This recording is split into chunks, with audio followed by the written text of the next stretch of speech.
going where it wants to. Oh, this is different. Last time they had. Yeah. The zone's a complete package for the urban medium area. We'll spend a little bit of time recapping the single dwelling zone just for a refresh, but mainly that second bullet is what we're going to cover today. So with that, I think I'm going to turn it over to Mark to get us started, and we'll tag team a little bit depending on what section we're in. Sure. Thanks, Jeff.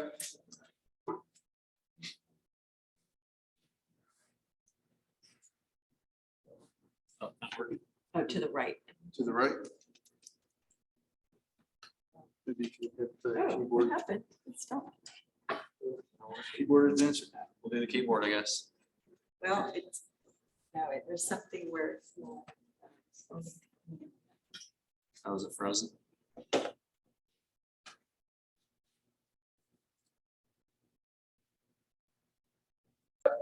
For those of you who've been here for a while, you've seen this before, but I just want to refresh everybody and for the new members, just to give you a little bit of background on, again, your initial question is, why are we here, right? Well, we're redoing the city's entire zoning and subdivision regulations. And why are we doing that? Well, there's a comprehensive plan that the city adopted a few years back, and plans don't implement themselves. We need to put zoning, get our zoning and our subdivision regulations working in concert with the plan to make sure we get the outcomes and enable the outcomes that are talked about in the comprehensive plan. And there's two key components of it that I'm going to cover here. One is what's called the land use typology areas, or LUDAs. Those are future land use categories identified in the plan, and the street typologies, which are also important because you know, the area around streets and how buildings shape the streets is important to community character. So all of the new zoning districts and what you're going to hear today, all the zoning districts you're going to hear today follow the terminology used in the comprehensive plans for the LUDAs. So the urban medium areas are an area identified in the LUDAs that, and you'll see more detail later about where that is, but it's that tan colored area with the red shaded corridors and nodes kind of in the central part of the city outside of downtown. The LUDAs run the continuum from the most densely developed parts of Oklahoma City, the downtown, and the neighborhoods and areas around downtown, all the way to the rural areas. Oklahoma City, as you might know, is huge as a city. In each of these areas require a different package of dimensional design, use, street design, parking, all of that. They need different standards to make sure we get the outcomes called for in the LUDAs and to make sure that development works there. Suburban standards don't work well in urban locations and vice versa. So one thing the city wisely did in the plan is said, you know, let's make sure those standards work for the character of those areas as they developed and as we've planned for them in the future. So the LUDAs identify what's called floor area ratio, or FAR, kind of a range in those areas of FAR and intensity, and also density ranges in the LUDAs, different specs for building and streetscape design. We're going to have to come to grips with parking. Parking's a big issue. It takes up a lot of land. And it's also something, you know, neighborhoods, Jeff mentioned we met with neighborhoods last night. And they're concerned about having enough parking in the neighborhood. So we need to come to grips with that to make sure that parking regulations and what's required for parking doesn't overwhelm those areas and defeat our design objectives. We want design that encourages walkability in the urban areas. It's an important feature of living in an urban area. That's what draws people to these areas often, and encourages transit usage. And so, you know, whether it's the streetcar or BRT, to make sure that the densities in those areas support and reinforce that investment that Oklahoma City's made in its future. Next slide.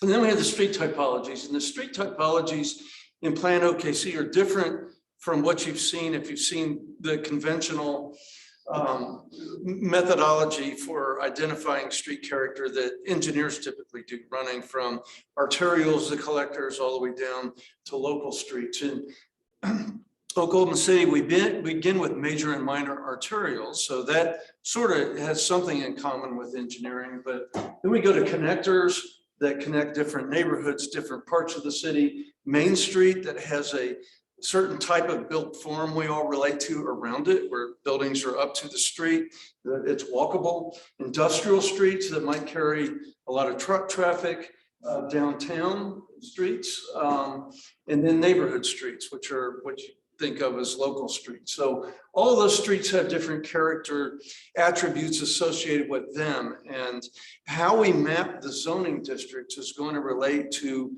where those streets are and where they're planned in Plan OKC. We're also going to reinforce that we're working on the subdivision regulations. We want to make sure there's a tie-in between those regulations and what's identified in the development manual component of Plan OKC that identifies all the street typologies, and how wide the streets are, whether, how wide sidewalks are, and so forth. We want to make sure that buildings relate to the street, they're oriented to the street, they're no further back from the street in an urban area than they have to be, to reinforce walkability, that we have good streetscape standards, and so forth. So that'll all reinforce the character of the streets. And we started that with the sign code. Most people in here were part of the sign code update that we've been working on. We're near the finish line on that one. And for freestanding signs, we tag those to the street typologies in Plan OKC. So, how big that sign can be, whether it's digitized or not, those sorts of things were tied to street typology in the sign standards. So with that, I'm going to turn it over to Lisa, and she'll talk about our approach and introduce you to some of these new districts that we're working on. Thank you.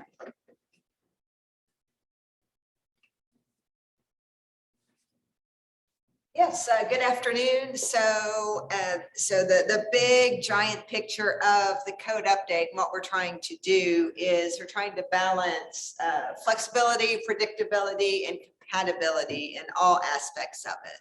We want enough flexibility in the zoning code to accommodate different site conditions, different types of development without having to rezone, without having to get a variance. We want the standards to be strong and precise enough so there's a high degree of predictability for developers as well as residents, so that there's a high degree of confidence in the quality of what gets built, and that those development standards are very compatible with the existing neighborhoods, especially when we talk about the interface of existing neighborhoods with commercial districts.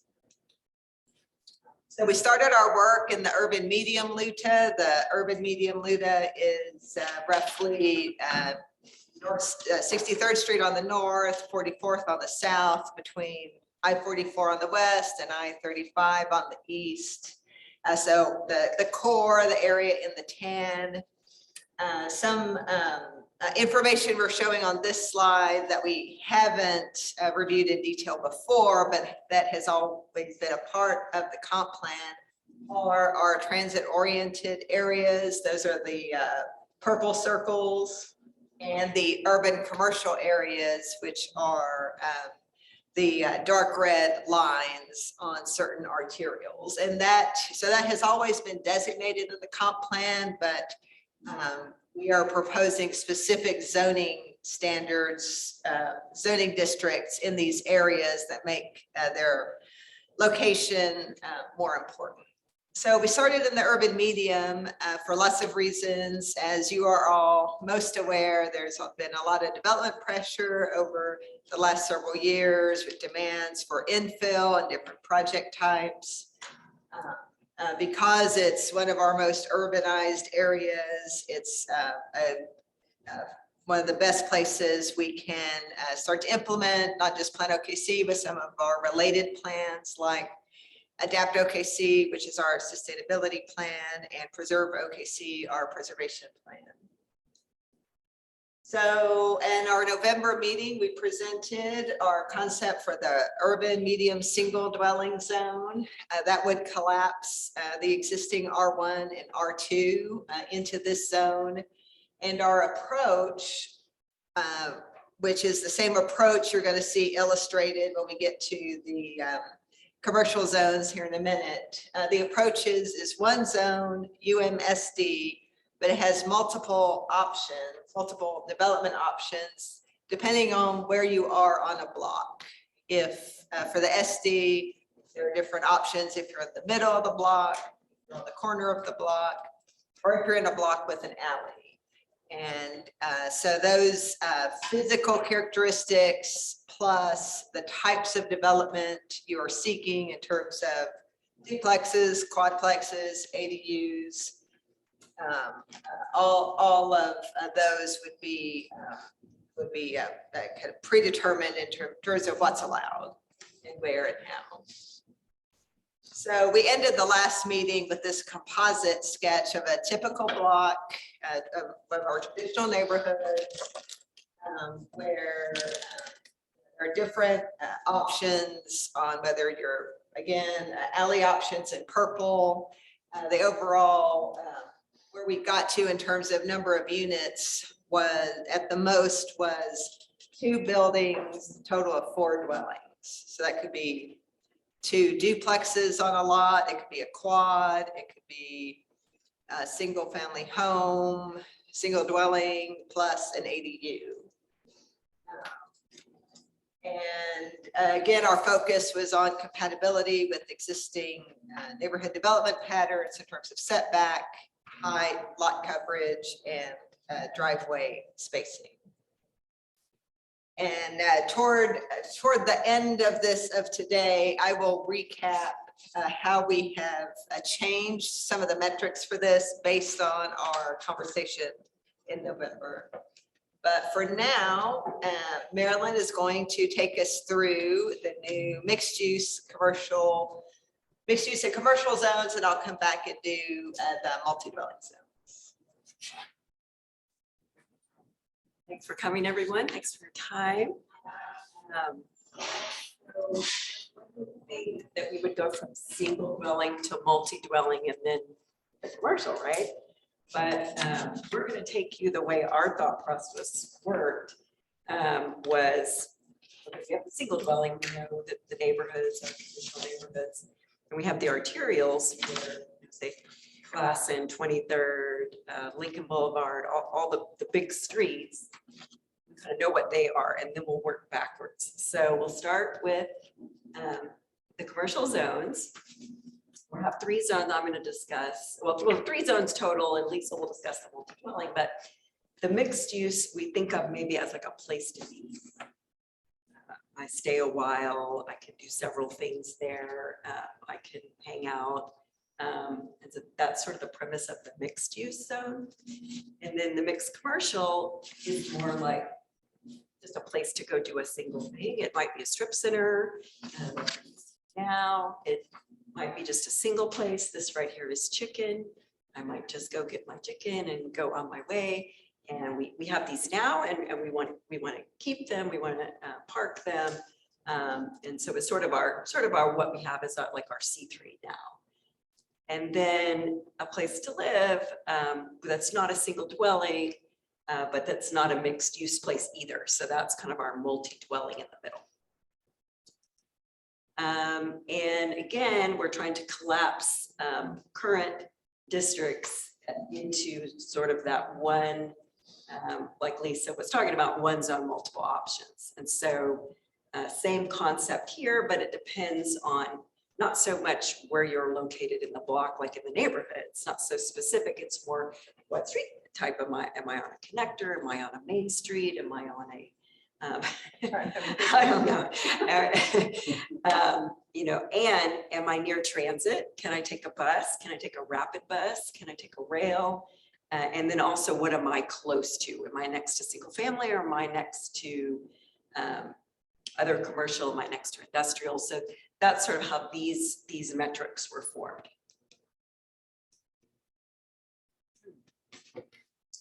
Like it. click the, okay.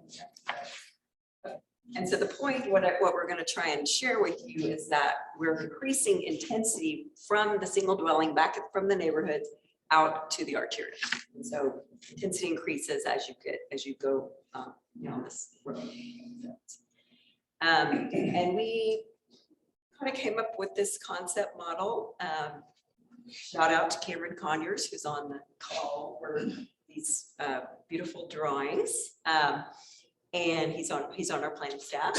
And so the idea of this is, over on this kind of over here, it is our single dwelling. These are corners, so these might be quadplexes, they might be 2 duplexes.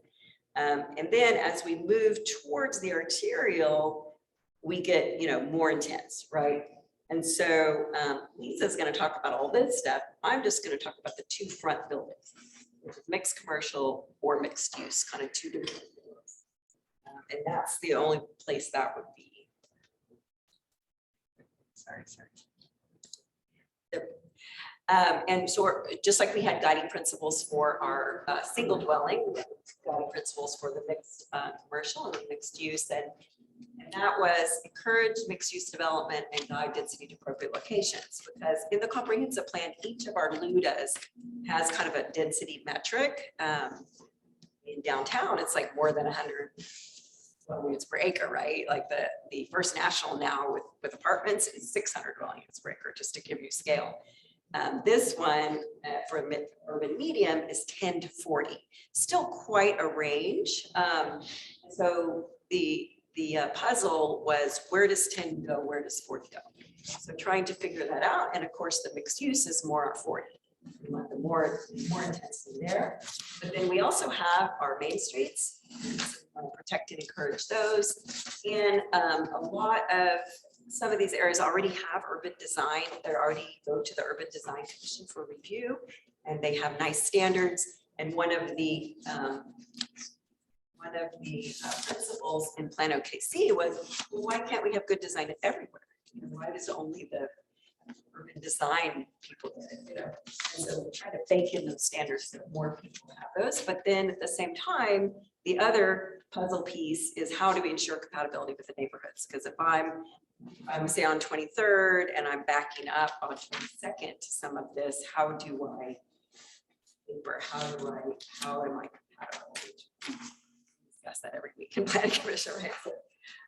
So those are our guiding principles. So we'll explain each of these zones has 2 patterns, and we'll start with the UMMX. And the first pattern is our main streets. That's our Paseo, Capitol Hill, Plaza, Stockyards, Northwestern Avenue. Those in our comprehensive plan have, but their main streets is green because they're green in the comprehensive plan. They're small little areas, like, Plaza's only a couple blocks. Paseo's only a few blocks. And so, but we want to have a special zone for them so that they maintain their character, because they're kind of like old town streets. You pull up, there's the angled parking, there's low buildings, there's certain types of uses. So we want to maintain those so they would have their own zone, their own category, right? And then this transit-oriented concept is something we haven't had before. It's those pink circles. Now the pink circles, that's a map from 2015. And that was where we envisioned those stops going. The middle 3 and up to the left of the graphic, those are coming true right now. If you go on Classen and Northwest Expressway, we're building those right now. And when does that? When it opens, Maybe by the end of the year, route. But we have maps 4 that's given us more money for those. So we're studying the south stations and then the northeast stations. So those may or may not move. And so depending on public input and what the consultants think about the best routes and how it has to fit with the other best bus routes. And then we also have a commuter rail they're talking about now, kind of near Shields coming up. So we're trying to interplay all those together. So those pink spots might move, but the the zone would be more like that place to be, more like a village. So we're building one at 50th and Penn right now. We'll see what it looks like, we don't know, but it's similar, something like this, or maybe if Glass and Curve had residential, say, you know, it's sort of, it's kind of like a village, it goes back off the arterial, and it's has connectivity is really important. Parking and cars are not so important. I mean, in theory, you could live in one of those areas and not have a car. You could jump on the BRT and go down to Lake Hefner, go downtown, and West 29th or wherever, you know, in theory, you might not have to have a car. And so that's sort of the vision for those zones, for this zone. The TOD dot north, the 29th, that's Santa Fe? What street is that? 29th, that's kind of Capitol Hill. That one is one that's probably going to change to either left or right of that line. Probably more, or we might have 2 stations down there, but one of them will be along that diagonal gray line with Shields, probably, we're thinking. Fit with that rail. So those 2 south spots may or may not end up that way. So be careful of that. So these are kind of, you know, places to be, and they're higher in height. Unless you're right adjacent to residential, then there would be kind of this sensitive edge concept where you could only be 3 stories at the edge. There we might have minimum dwelling units per acre if the lawyers determine that we can do that. Just integrated uses. I mean, we don't want like tire shops and vehicle type uses in these areas. So we intentionally put kind of the transit oriented and the main streets in the same MX so that we can, you know, we have that use table where we have what's allowed, the P's and the C's, so that we could sort of have the similar uses in the main streets and the transit oriented, and you know, office, anything that fits in with that. Then the mixed commercial, we have 2 forms of that: arterial commercial and urban commercial. And arterial commercial is kind of what you know and love now as C3 or don't love, and it's along all the red and orange streets. And it's just kind of what we have now. You might be able to park in the front a little bit, certainly not, we want it kind of new and improved. We don't want all the parking up front. So we have a little, right now, all over town, you have to be 25 foot back from the street. Anywhere, if you're in the rural area, if you're not in downtown. But if you're anywhere, you've got to be 25 feet back, which is why you see that, why you see you're driving down Cossin and the buildings are back here. And so here we'd give you a little more flexibility to bring the buildings up, but maybe not as much as in a TOD. But again, still commercial and residential uses allowed together, just a little less intensity, and especially back into the neighborhoods. When we get to urban commercial, these are our, you know, the red lines. There are more uptown, Asian district, Southwest 29th, where in the comprehensive plan, we decided, because, you know, Oklahoma City runs off sales taxes. I mean, that's important to us. And so we want to reinforce these areas to, you know, help revitalize these areas and reinforce our sales tax revenue. And so these are all important areas. They're mostly like, it's all the way down, you know, almost Northwest 23rd and Northeast 23rd, and, maybe up Western. And so some of these have urban design right now and some of them don't. And so this would be a special zone for them. If you are in that red area, you would be required to do it this way. If you're not, you could still do this for other places. We would like incentivize you to do that, but you don't have to, but we would have incentives to do this. So we feel like 1 to 8 stories, because again, if you're next to residential, you might not be able to get that high, which we sort of have in the current code, but in the current code, it's only 20 feet, which hasn't worked out too well for most people trying to develop something. So it would be like the sensitive edge might be something more like 36, like 3 stories, which seems to be kind of a sweet spot for being able to do something next to neighborhoods. And so these are kind of what we look like. I mean, what we're talking about, they're not that tall. Left is Dallas Uptown. The top is Chicago, and the bottom is somewhere in kind of Metro Atlanta. And you can see that this right here, Publix is one of the big Southeast grocery stores. It's a big store, and it just fits right in. It's nice with everyone in the sandbox. So that's sort of what we're talking about. And then Lisa will describe the multi-dwelling.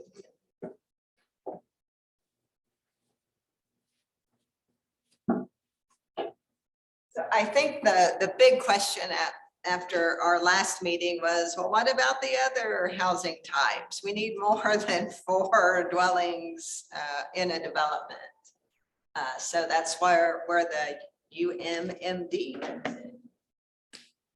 So the UMMD, we propose it is a buffer between the single dwelling neighborhoods and the commercial districts that Maryland just reviewed. And you can see their progressive densities, how they link and fit together, again, based on metrics in the comp plan.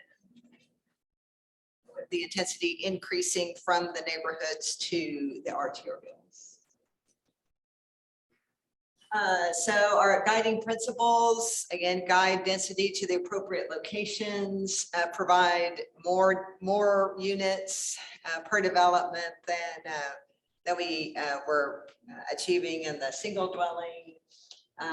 Take advantage of transit networks, but at the same time,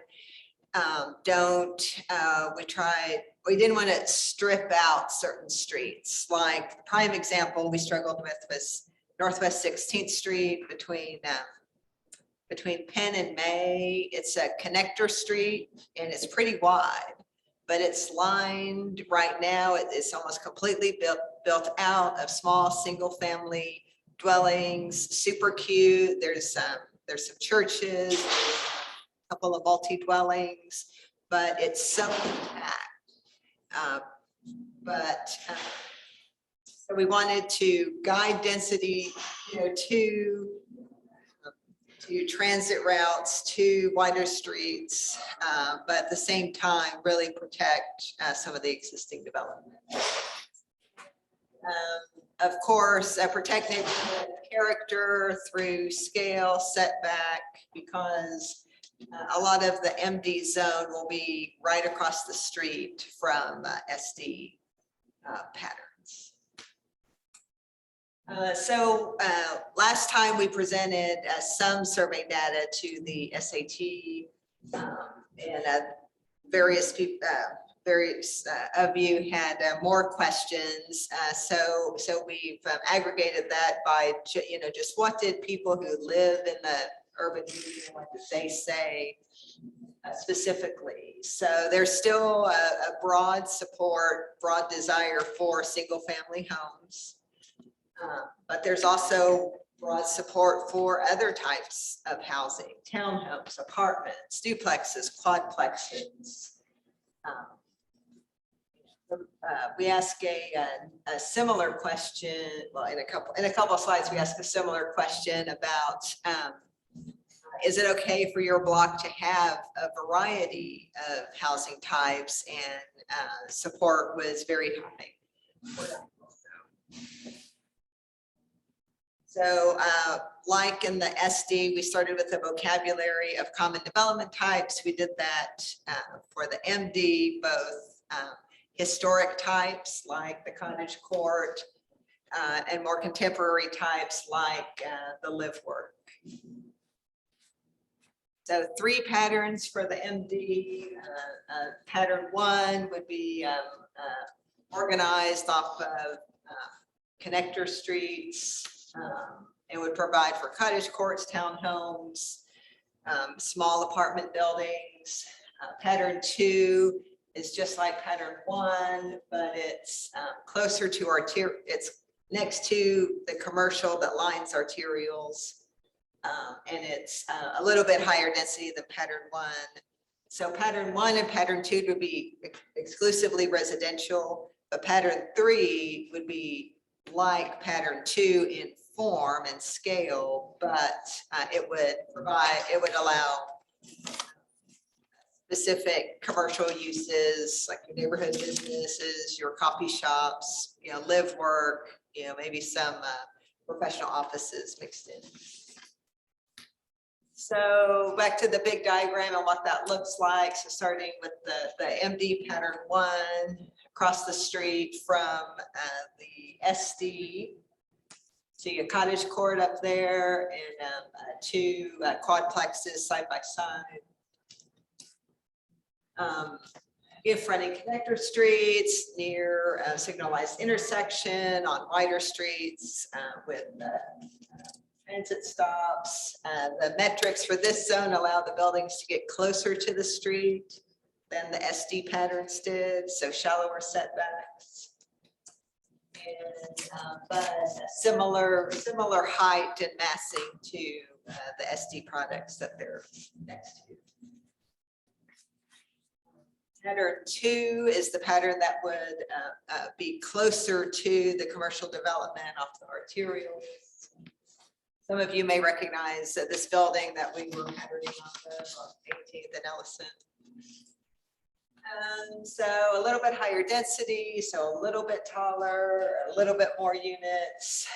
The diagram on the there on the right shows, so this is the commercial zones that Marilyn was describing.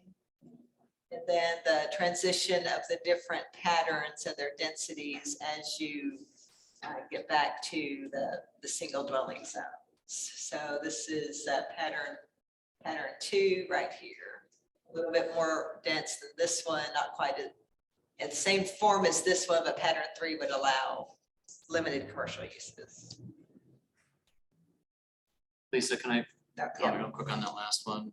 Just to clarify, so that this is theoretically how it might work. So we're not going to go through and rezone these areas of the city just like this right out of the box.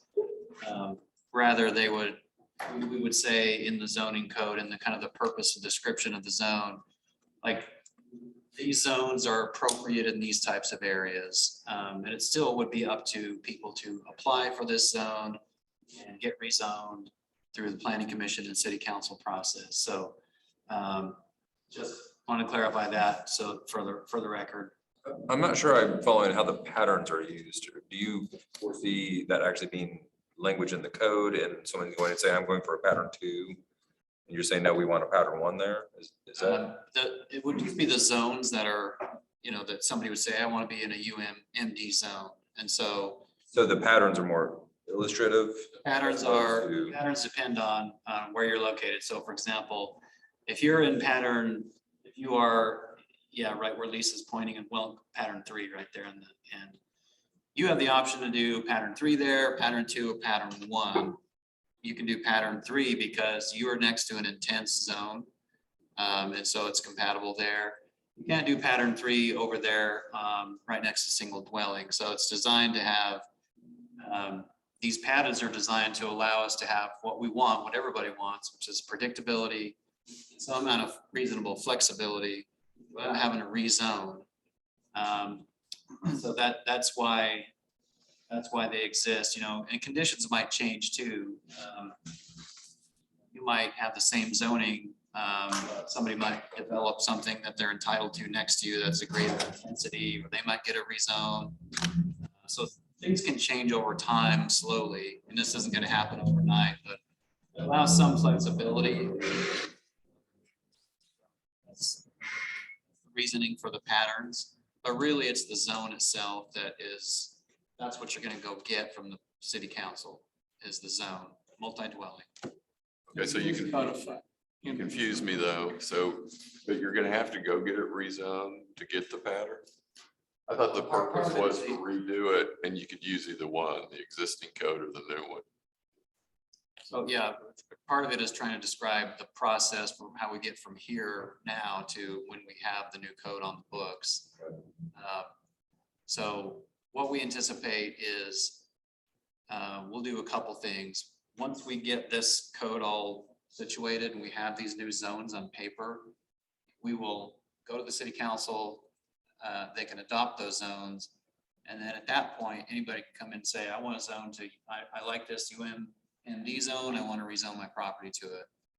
And they can make that case at planning commission and city council. At the same time, we will go through and we're not going to go through and do a wholesale up zone. We don't really have a master plan that's that detailed. What we are going to do is say, just do a kind of equivalency.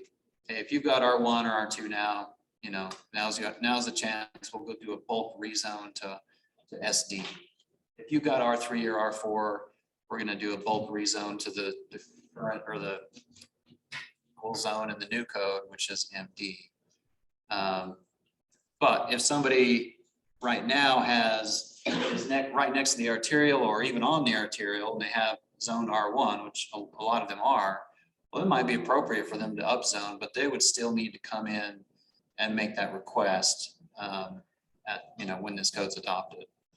They have got R1 or maybe it's SD by then. I want to upzone to MX or MC, and they just go through the process. That makes sense? And like AJ is saying, the criteria we're mentioning, yes, would be in the code. And so if a person came in who's located at number 3, but they're a single dwelling now, then they could say, well, I meet these 3 criteria. And so the planning commission could make that determination. The criteria are tied to the patterns? Tied to the patterns. Well, Yes, exactly.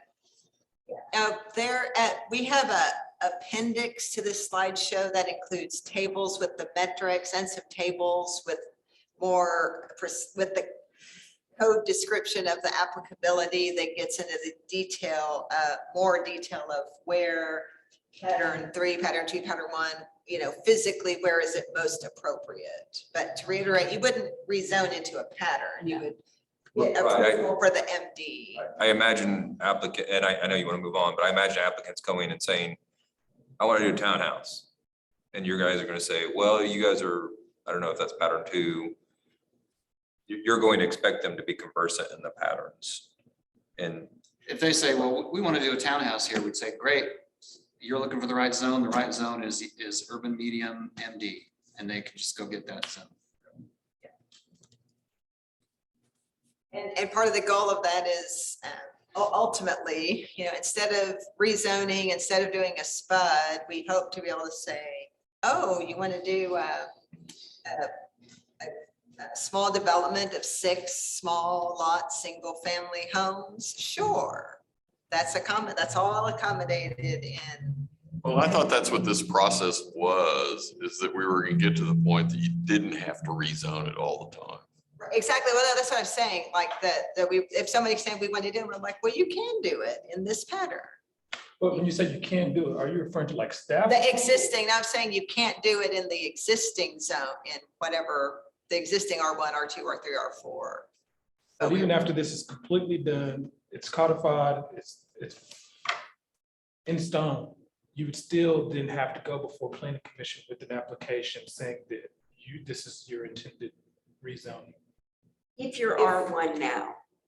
If you're But you're just. not changing any R1 to the UMSD, so that, Yes, we are. would. Yeah, all the R1 would become SD. so once that's done, then I no longer need to come before planning commission because I automatically meet these, okay. For the SD, That's yeah. right. What I'm saying, But- if you want to upzone, that's a different story. Yeah, no, that makes sense because that's just like rezoning now. So Yes, I get- exactly. I get it. Okay, good. Jim, did that answer your question? It does. Okay, so that's the pattern 2, and then the pattern 3, again, in terms of scale and form, is just like pattern 2, except it would allow some commercial uses. We haven't made specific decisions and recommendations on what those would be, but we believe it's appropriate, believe there's demand for it. We believe that next to, since pattern 3 is next to other commercial on arterials, it's very appropriate. Again, would allow flexibility in terms of how the structure is used. So back to the concept model, so hopefully everybody understands this transition in intensity, and then just to kind of color code it commensurate with the other site graphic we were showing. So do I want to do the PO or? Okay, I'm going to go over the professional office and industrial uses, and then we can kind of discuss the whole thing. Because you might have questions that are answered in this next section. So we've all of the MX and MC zones, those you can work there, you can live there, you can do all sorts of stuff in those zones. But we do need some zones that are just one thing or the other, that are just office, that are just industrial uses. And so we do propose those, and they're compared to what you just saw, they're pretty simple. 2 different patterns based on the size of your development, based on if it's a more urban character or a traditional character with the building as setback, and how the different zones would collapse into those. Those 2 for office and light industrial are based on the type of street and what you're adjacent to. Basically, if you're on connectors or arterials, how tall you can be, again, provisions for buffers between residential uses. And for industrial uses, similar. So that's a good question on the group. So Lisa mentioned that we feel like we need these, like office, for example, the office zone. We feel like based on past experience that we need a zone that just allows pretty much office, but what do you guys think? I mean, that might not be the case. We might be able to just have it in the mixed use zone where you could have office or retail or a number of things. That would simplify things. We'd have one less zone. We know from past experience that there are certain neighborhoods on Classen. There's that section of Classen where it's pretty much just office. But as was pointed out yesterday, a lot of it's vacant, a lot of it's older. Do we really even need this from the perspective of both the commercial, looking at you, Jim, the real estate folks, and also from the neighborhood folks? Is that something that the folks, some of the people in the neighborhood meeting last night were like, we don't need this zone. They would rather have a more vibrant commercial corridor with office and retail. And they feel like by having that on Classen, for example, and this is a couple of people's opinion, but it's worth asking. Which surprised us, because we thought from some past rezoning cases that the neighbors wanted more control over the uses. But the neighbors last night, they're like, well, if there's more stuff, that benefits us because we can walk to more stuff. So what were you thinking? I was gonna ask if you guys could, at least before we start, if you guys could give us your explanation for why you thought this was needed. It sounds like you felt like you want to be separated from office. That some neighborhoods did not wanted, some neighborhoods that were right up against existing office uses, they didn't want any more than that. They just wanted. That is their, and it was a zoning case that you guys may remember. I remember it the opposite way. You get these little kind of office parks that are built like suburban homes, and it's usually a home builder that builds them, and they don't want residential in their little office park. So they don't want someone coming and putting a big multifamily apartment building next to their cute little office buildings. That's what I mean, we've seen those. So that, That would be the case for the office use alone. I'm not saying it's a benefit or something that I think is right, but I can see why people would want to protect their office development. Sure. From my perspective, the more flexibility you can give to developers, the better. And so, and I think the nature of commercial uses is blurring anyway. And so I would err on the side of flexibility. So you, from a developer or an office, somebody who's leasing office space or building office space, they're not gonna be all that concerned about, you know, whether there's retail allowed next door to them or. So, very few instances.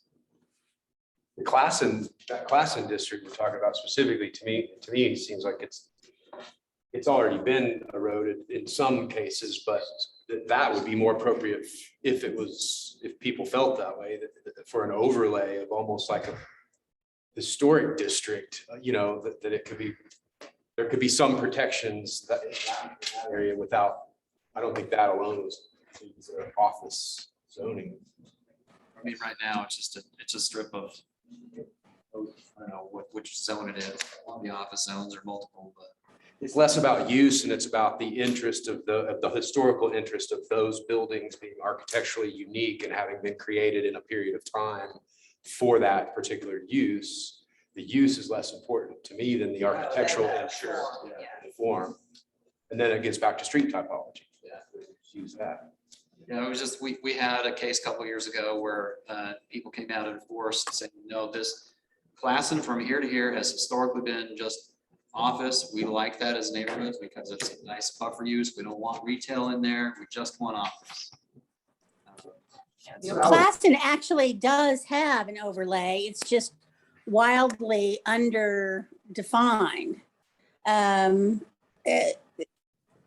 I think, yeah, the issue of Classen from, say, 36th to Northwest Expressway is kind of, I don't know, unique in these concerns.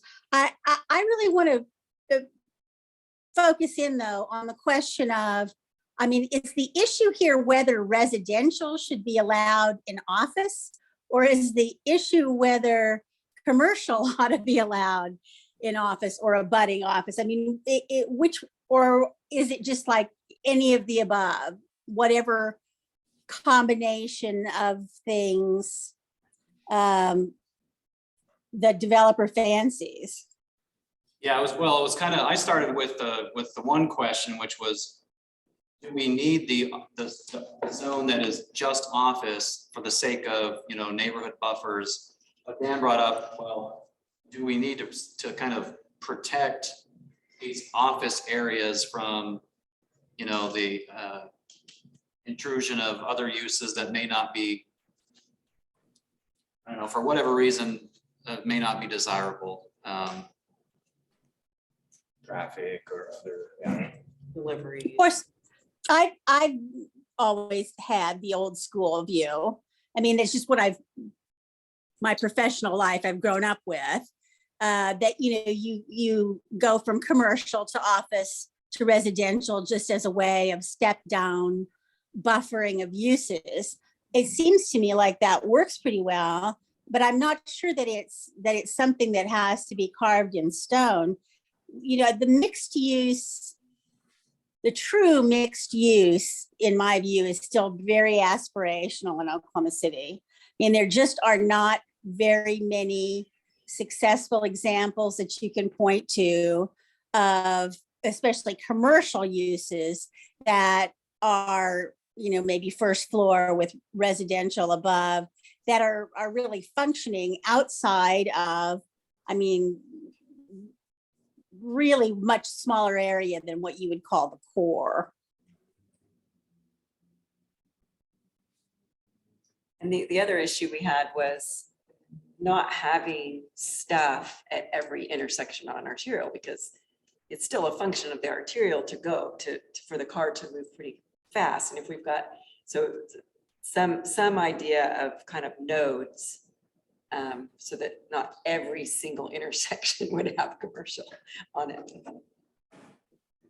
And see, I'm a believer that that's where commercial belongs, is at the intersection and not strung down every single arterial street in the city. First slides talked about flexibility. seems like mixed use gives you that flexibility over time. The market can drive what goes in it. It seems to be a little more of what we have to, where it's kind of set in stone. Well, I think the intent is that we will, so as we get, you guys will see coming soon, all the numbers and the tables behind these, but it's right now it's the framework, and there's more flesh to come later, which would be, okay, so in this mixed use zone, how does everything work together? And also, how does it play nice with its neighbors? So we've got to make sure we get that right so that we can have this flexibility we're talking about. Okay, is there any more discussion on the MD or MC? I can back up to any slides. So, so we heard tons of feedback at our November SAT and at our focus groups and some other discussions. So I want to follow up on some more survey data and some metrics we proposed to change since you saw them last. Also, we did not present our approach last time to the UCDs or the HP neighborhoods, and we didn't get into any detail on accessory dwellings other than to say they would be allowed. So again, our typical block of the SD. So survey questions, again, these are the responses just from people who said they lived in the urban medium. We're trying to get some sense of what people can tolerate in terms of form and uses next to them.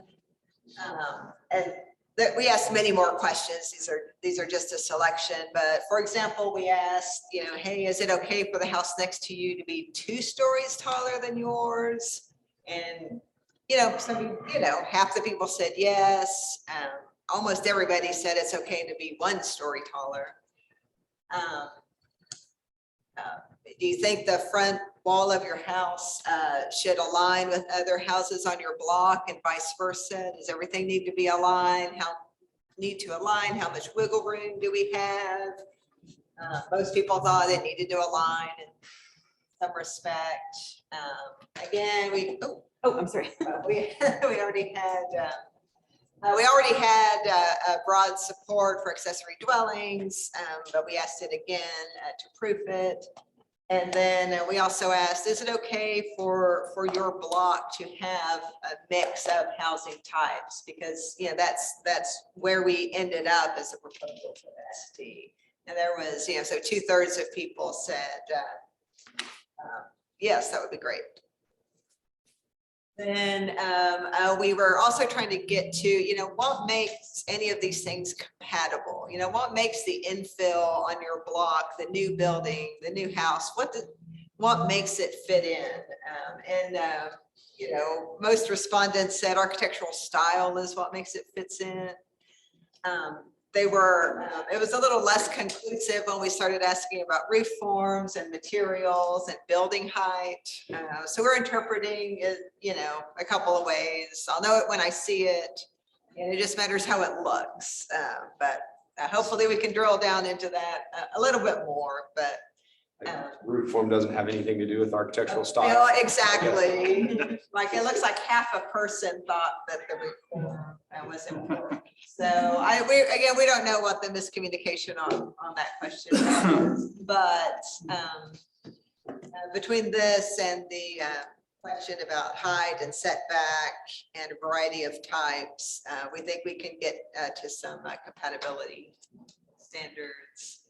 So, and last time for the SD, we presented a table of metrics. You all will receive a copy of this after the meeting. But I wanted to just point out a couple of things that changed since you saw it last. One, we kept the overall building height the same, but if you have a flat roof, we reduced the allowable height. So for kind of modern, contemporary house styles, you would be shorter. We talked a lot about this at the last SAT about providing some flexibility for front setback. We had been showing a number, just a strict number, but so now we're proposing it's relative to the other houses on your block. And if there's nothing next to you, or there's a couple of vacant lots next to you, there are circumstances where you could get closer to the street.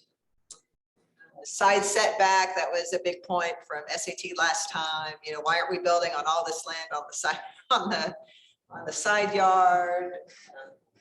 So we've shrunk that. And then our building coverage, I don't immediately remember what we showed last time, but we have scrutinized those more against recent SPUD applications to see what people were requesting, what people were using, to make sure these numbers were commensurate with that. And we also tried to increase the provisions more, especially for the small lot single dwelling, because they'll need more building coverage to achieve those types of development. And the quads and duplexes will need more area for parking.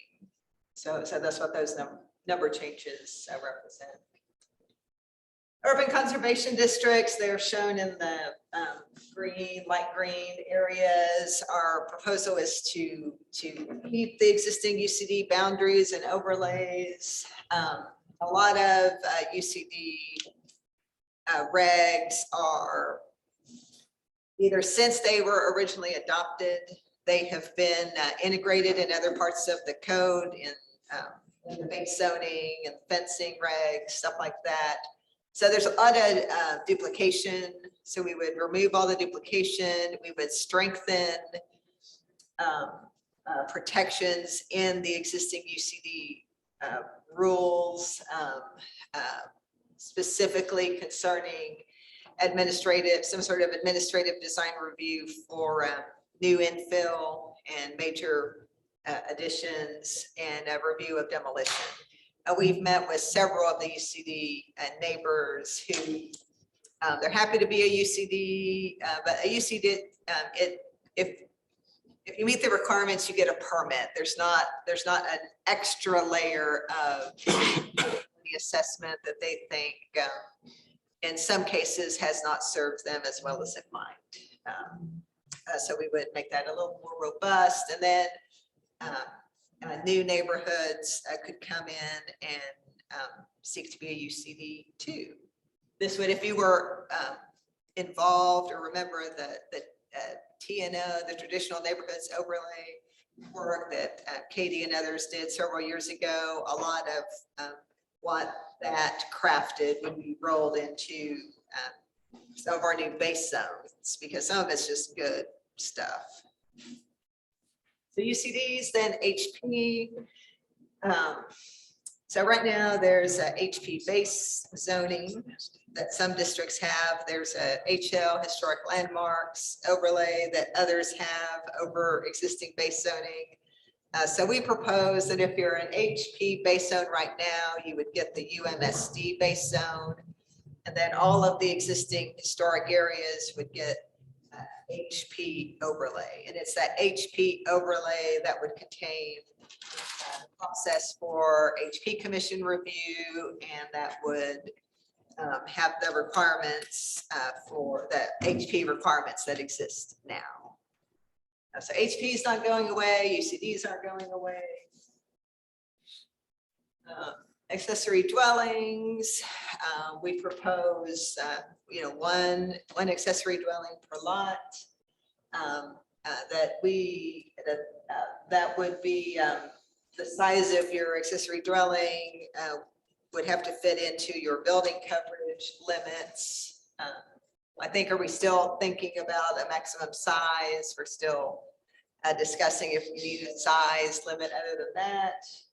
Reduced height, requiring a parking space, and on-site parking space, and provisions that you can't sell it separately from the principal dwelling.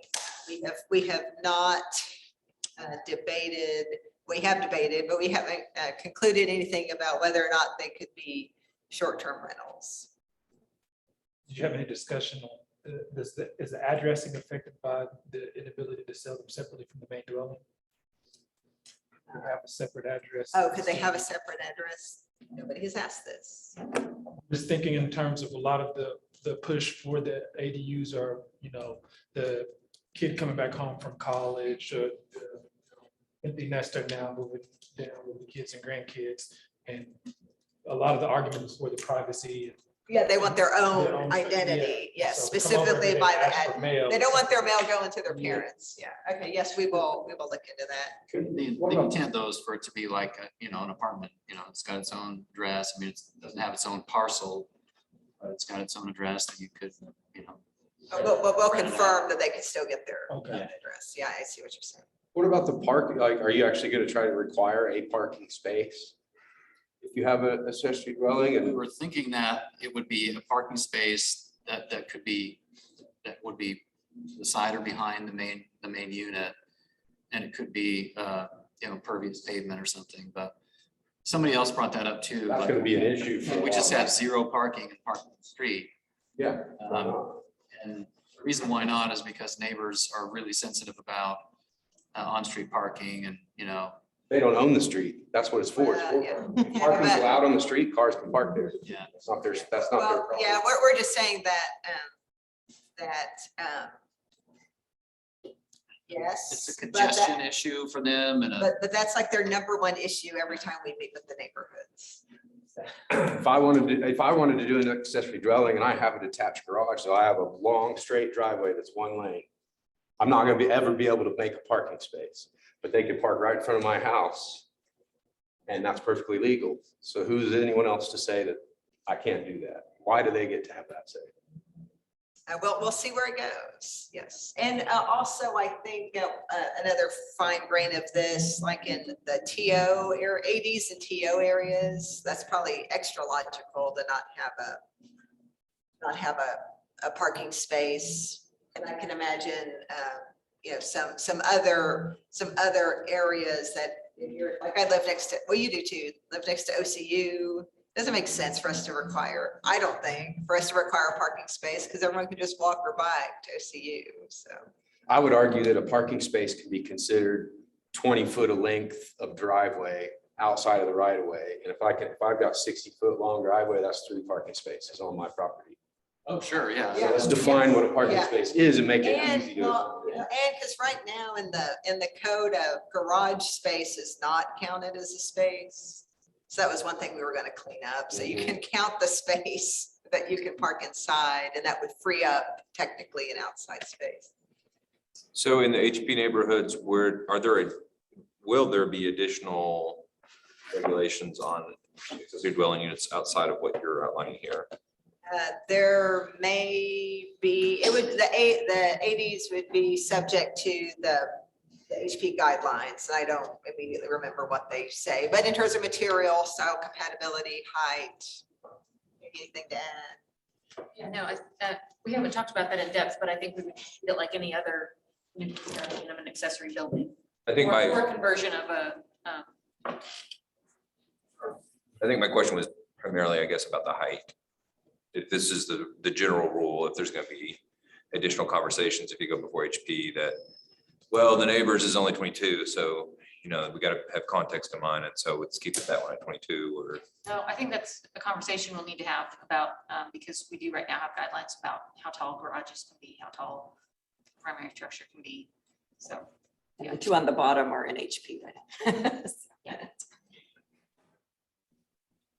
Interestingly, and we'll still have more meetings with HP, but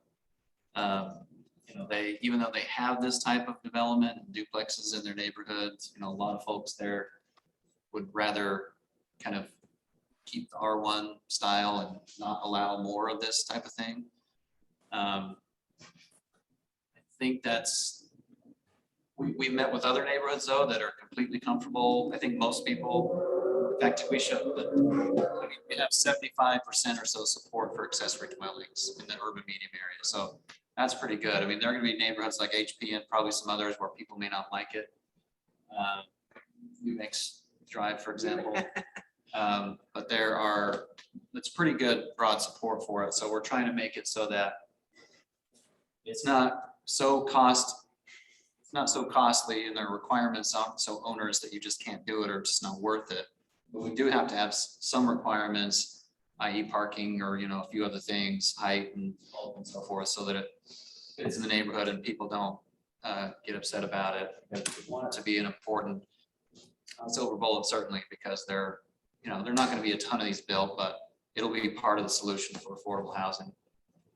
Hey, to this point, HP, the neighborhoods we've talked to anyway, were pretty good with ADUs. They had some concerns about some of the fourplexes, Those more than duplexes, but ADUs, they all have ADUs. Yeah, they all They have all that. already have illegal garage permits. Not conforming. Are the HPs, when you talk to them, are they open to that? When you mentioned the fourplexes, for instance, are you hearing any sort of consensus, or is it scattering in terms of like moving from arterials, right, with the more density of, or commercial or whatever, and having that, what do you call it, like a transition, right, into the more traditionally R1 and then ADUs? Can fourplexes exist, along the arterial, and can retail, or what are they saying? Well, we've only met with one neighborhood like formally to this point, and I think their biggest concern was about existing homes and those being chopped up into multiple units, which for that neighborhood in particular was part of the impetus for them to become a historic district, was that homes were being converted into essentially boarding houses. So I think we're very concerned about how that would be done and whether it would be done in a way that would adversely affect the architecture and the character of the neighborhood. HP is still going to have a demolition review process, so I don't think they're terribly concerned about mass influx of more density and commercial and retail and that sort of thing, because there's balance in place for that. It's more just about converting existing buildings, that sort of thing. Would they, so as we move into the SD territory, let's say someone does want to tear down one of these homes and it goes to the demolition review process, and maybe they're building a new like a duplex or a fourplex, because that is a single dwelling, right? Can they do that in an HP? So right now, Would they be able to do that in an HP? right now, they would have to show that the existing building was either not historic or was in such dilapidated condition that it warranted demolition. You couldn't just come in and say, I'm gonna build something that'll be so much better and tear it down under the way the guidelines are currently. That kind of makes sense to me. I've been very worried about this HP thing in terms of like, I find it pretty unreasonable, the pushback that we can't do ADUs or fourplexes or duplexes and HPs, because if you go to an HP and then you see, like I live in Paseo, these fourplexes and duplexes mixed in with R1 cottages. But I also am sensitive to 45 years ago, right, where they had to seek these protections for the reasons you're describing. So I think the process you just described, where it's like we can't just willy-nilly go in and tear down an existing structure that someone could, utilize, that makes sense. But then I think in instances, what happens when it's an instance of like a possible infill development? Can someone come in an HP and build a fourplex or a duplex on that as we head into this new phase? So, yeah, I mean, right now, where the zoning allows it, the UP Commission has approved multifamily dwellings, fourplexes, et cetera. We don't have a lot of vacant lots, so it doesn't happen all the time. They've gotten approved, they've gotten built. Well, I don't know if they got built. They get approved, it doesn't always get constructed. And certainly under this, if the zoning changed, if there was an infill lot, design is right, if it's compatible, then. And then finally, on the parking, while I hear what you're saying, I do. I'm curious where we're heading with that conversation because, again, I'm a big ADU person. I'd love to see them all across the city because again, that's kind of the history of a lot of Ward 2. Like, and again in HP, so it's an odd conversation to me. At the same time, right, when one is in Edgemere, for instance, neighborhood constructed about 100 years ago, at a time when the automobile was not, omnipresent, right? You have really narrow driveways with one vehicle. So what happens when you do put the ADU back there? And I agree with what you're saying with the public streets, but we're gonna have to have a better answer than what your answer is. I agree with you, but I'm just saying to you, that is a consistent response I am hearing. Oh, I know. I'm a devil's advocate, but I do think that yeah, there's one thing about being a good neighbor. Like I wouldn't park in front of my neighbor's house just because I can. But I don't know how to get around this because I do think, I mean, the best neighborhoods and the types of development patterns that we're really trying to get back to and emulate here grew out of this of cars parking on streets, sidewalks, grass buffer with trees, cars on the street, moving vehicles. And that helps buffer the pedestrian environment. And so I'm against building parking because it just brings more cars and it never solves the problem. So I have this anti-parking stance by default, but I also know that that's always going to be a huge issue and everyone's going to say it. And then no one's going to support this if they feel like it's going to mean people are going to park in front of their house. I don't know. It may be, that in a day one of the new code being in action, that not all, because of these issues, not all sites will be able to do an ADU. One thing we haven't illustrated, for example, we have it in draft form back at the office is like the neighborhoods post 1950 neighborhoods where the houses take up they're more horizontal facing the street and there's not a driveway to the back.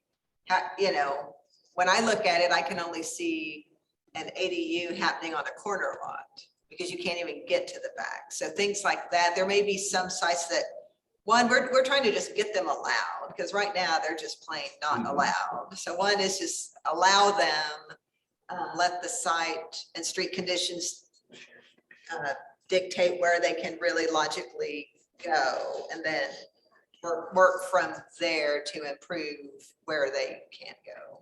Yeah, no, I think you got to find a compromise on the parking. And as long as the requirements can be interpreted as slightly, where if you can fit the cars on your lot, like you should be able to do it without having to add some kind of dedicated. I had a project that just as an architect that was a duplex, two family.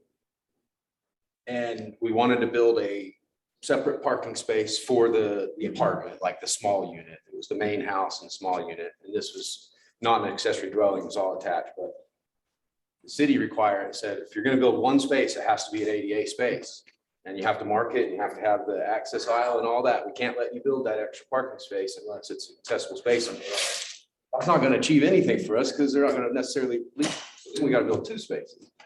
I'm trying to avoid these kind of rigid rules that create. We're also in this whole process looking at, all of the impervious and pervious surface requirements. Does it have to be concrete? Can it be whatever? So that's all a parallel effort to this. But yeah, all of these issues work together. Is some of that federal requirements then? Well, the ADA would be federal, but the city didn't require parking. It's just up to the developer. Right? So you did build a space, it wouldn't be the city requiring an ADA. You may have to do that to comply with CFR. One more, going back to the office designation. can someone in the planning, you all look up for me, for us, my map here, Capitol Hill neighborhood in Seattle. I was there for a transit conference in October and just went walking around in Capitol Hill.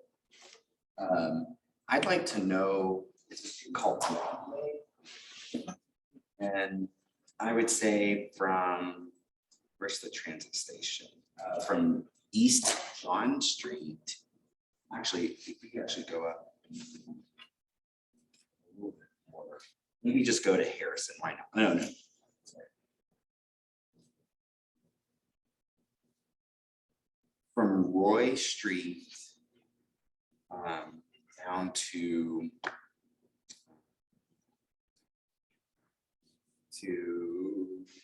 Pike. Because when I was there, I mean, if any of you have been there, I know Seattle's the evil city we can't talk about, because they're the villain or whatever. It's a lovely little town, just got some issues to deal with. But that street, right, when you walk it, is in my mind what Classen has the potential to be. They too have a Walgreens, it's just not, dumb development with all the parking in front of it and all that, but they've revitalized an existing older building, and that's where the Walgreens is. There's record stores, there's restaurants, there's housing. In fact, there's like permanent supportive housing for people living with HIV/AIDS. With the service providers on that ground level, there are parks along the route. And I just think that's what Classen has the potential to become. And there's office space too. There were literally doctors' offices along that walk. So in my mind, a street like Broadway in Seattle, I'd like to know what the zoning, what they're doing there to try and figure out how we could accomplish something similar in one of the most, important corridors in our city. I don't think that office on its own should exist, because I think it is a barrier to mixed use, mixed income housing, retail, commercial development. I think it's been used to prevent precisely what I have just described. But I think it can become, when I heard Janice mention the way she's thought about, the order of things, like the actual order, I think you can abide those together, like the office and the retail, to create that buffer to the what will become SD. All what I'm saying there. That's how I kind of see that. So I'd like to know what Seattle's done. Yeah, we'll look at it. So we're at the end of our time, but we have just a few more points. We are going to send, we're going to collect the comments we've heard yesterday, today. For those of you who remember reviewing the sign code, all of this is in the cloud platform with the code draft. We're going to distribute that to the SAT, get your detailed comments. We're going to meet with the policy committee, and then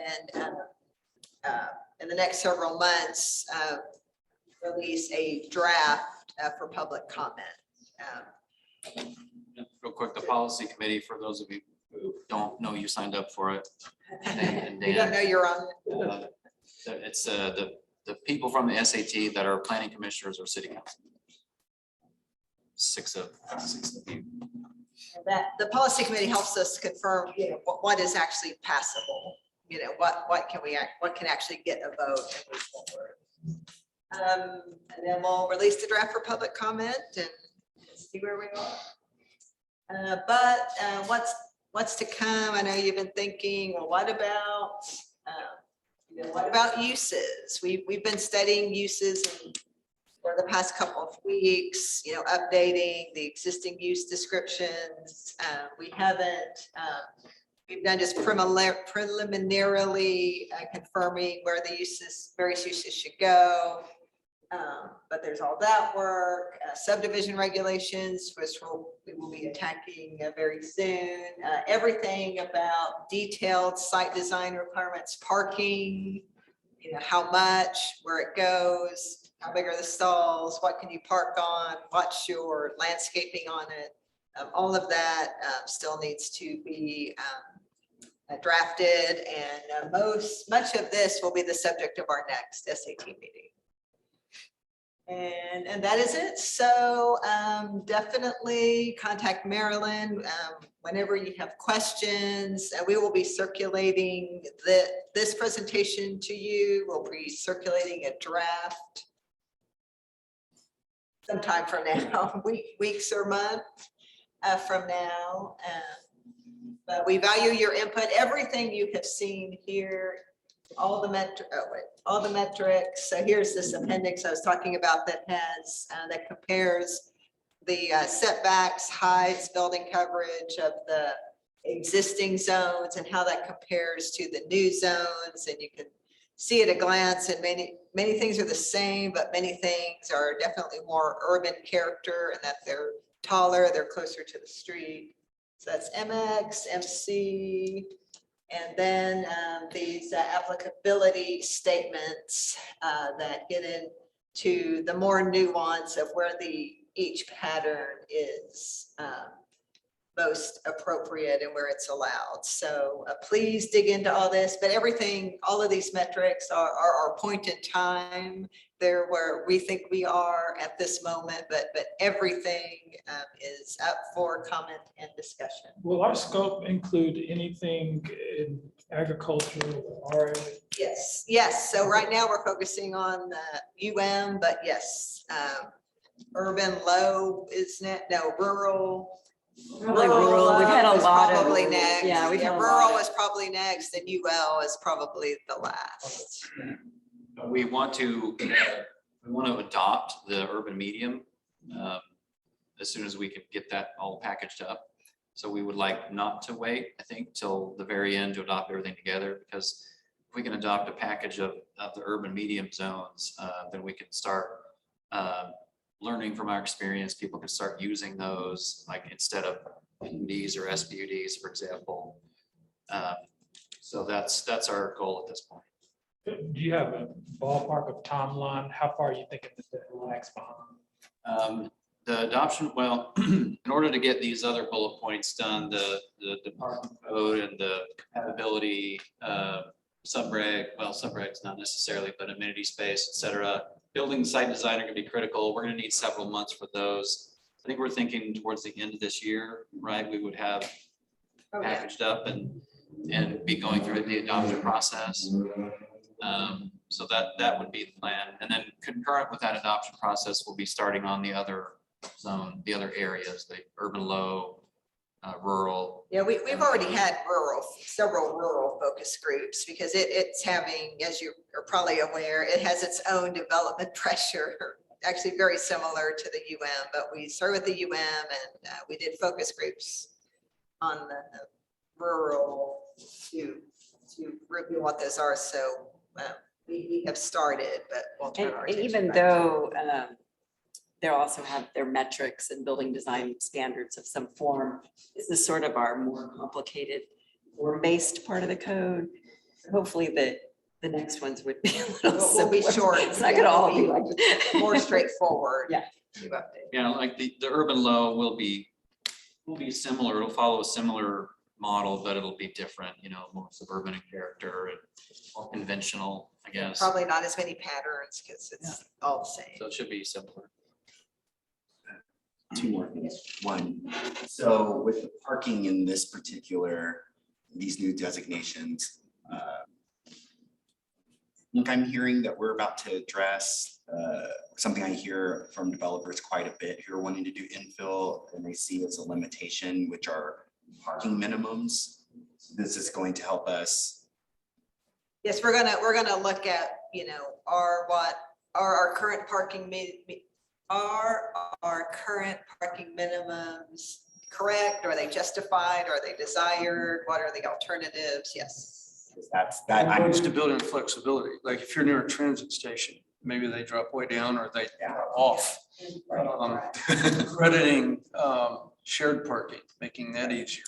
So you can recycle your spaces and not have to build, a space on a church and a space in the neighborhood next to it when they can all use it at different times of the day. Crediting, there's all kinds of things we can look at too, that just make it work more efficiently. And at bare minimum, we want to right size the standards. Yeah. That's all we can get out of it. We definitely got to do that. We didn't really spend time on it, but in the graphic, one of the reasons we show the commercial next to the MD, the multi-dwelling, is because those can share parking. People are gone, a lot of the commercial parking is not in use in the evening when people come home. So that's a way to give parking credits, have less parking, but yet both uses can have that benefit. What even caught our giant shared parking lot? I was too distracted by the village void right there. And then my final question is, and I was gonna bring this up to you all outside of this, but no time like the present. I saw on Instagram last week where Madison is, and something I want to talk with you and Director Winger about specifically, Jeff, but I'm guessing some of you have seen where Madison recently has overhauled their fund infrastructure revitalization, probably similar to like our bond. They now have to, I want to learn more about it, so I need y'all's help finding out a little bit more about that. But they now, and I think it fits with what you're doing here, if a street is going to be resurfaced, now a study has to be done. You talk about right sizing for parking, right sizing for use. Does this need bike? Does this need sidewalk? How many lanes? Have y'all been hearing about this? Not, but even if just You're a saying the regular resurface. I mean, if you're going to literally, if your street is going to be resurfaced as part of an infrastructure project in Madison now, a study comes with it to say, okay, well, let's actually find out what's needed here. What is the use of this street? And it not just sidewalks, bike lanes, but traffic calming, right? So I have been for 4 years trying to figure out how to get to something like that. And then they've got a model for us. So I'd love for us to kind of dig in, because when I heard you all mention the role that the streets are going to play in the zoning, it strikes me that with a bond coming in a couple of years, we have this new opportunity, and maybe it'll help us avoid, some of the pitfalls you all have noted from the 07 bond, where we put a sidewalk on every street, versus this last bond where we didn't. And now we were very restrictive. Could this new approach help us, find a better way? Madison, Wisconsin. Let me check. Wisconsin.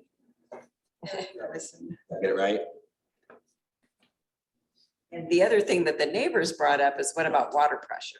If we bring all these more stuff. And I talked to the utilities department, they were like, yes, a lot of is built with 6-inch mains, and that's not standard anymore. Standard is 8-inch. And so they have a capital improvement program every 5 years. And so if we were going to say pinpoint areas, could we put that in the CIP? The city would help, upgrade those lines. And they also mentioned there's some sort of 50-50 split between developers and, in the city. If you're not on the CIP, if you're not in line for an upgrade, that the developer, the city could split the cost. So we have a lot of old lines out there. So we need to. So it was Madison, and they say every time, and it was all to address traffic deaths. Like, that was the whole point, right? Their pedestrian deaths, as you know, are at a 40-year high right now. But I said every time Madison repaves a street, and there's like a list here that I think is really great. The people involved with the project consider whether auto lanes can be narrower, whether sidewalks could be wider and more protected, whether there's a need for a bicycle lane, and more. They rebuild the pathway with safety as the highest priority. On streets that pose a risk but aren't in need of massive maintenance, transportation officials are working to lower speed limits and introduce traffic calming elements such as speed bumps. So, and I think water becomes another part of that, and drainage, right? Like, I mean, I just think we gotta really think holistically about, okay, we're gonna do this work, so what is the use of this street? I would say, if you prioritize safety, the economics become, you know, part of that conversation clearly, because now it becomes an economic corridor that people can use. It's a productive street. Okay, well, this is, thank you, everybody, for your time and attention, and look for some emails from Marilyn with links to the documents. Send me any comments or other things you want to look into. Yeah, we tried to hit it hard.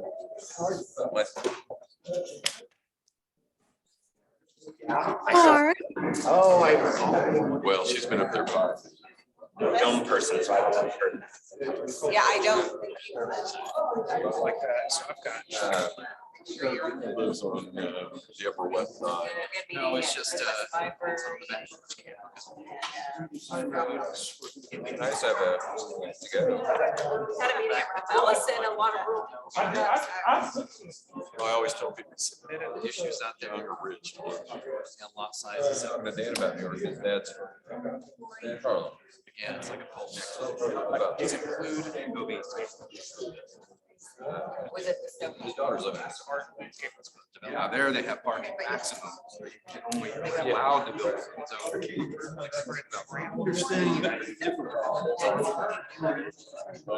So I had never. Janice is trying to ask one question. The other's just court.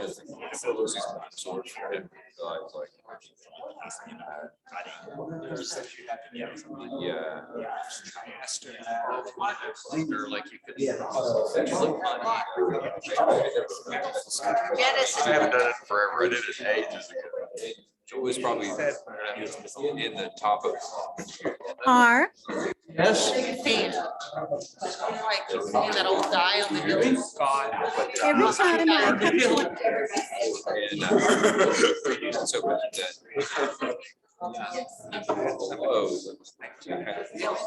And when you. Janice, can you hear us? I barely can hear you. I don't know if you can hear me. Every time I do one of these things, I learn something new. I don't know whether I haven't been paying close enough attention or what. Today I heard that we're going to adopt What are you gonna do up there? in groups, and we're going to do like the first. The window is. That's news to me, and it's definitely something I want to discuss and have some back and forth about. Because I think Janice, I there's a didn't real, catch everything. Janice, we're gonna call you. It's too loud in here. We're gonna call you. okay, that's fine. Go to, the new, is he gonna appear?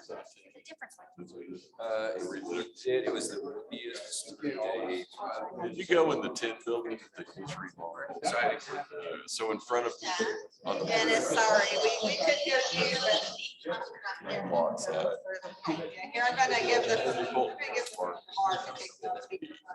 Grocery store. Everybody and help.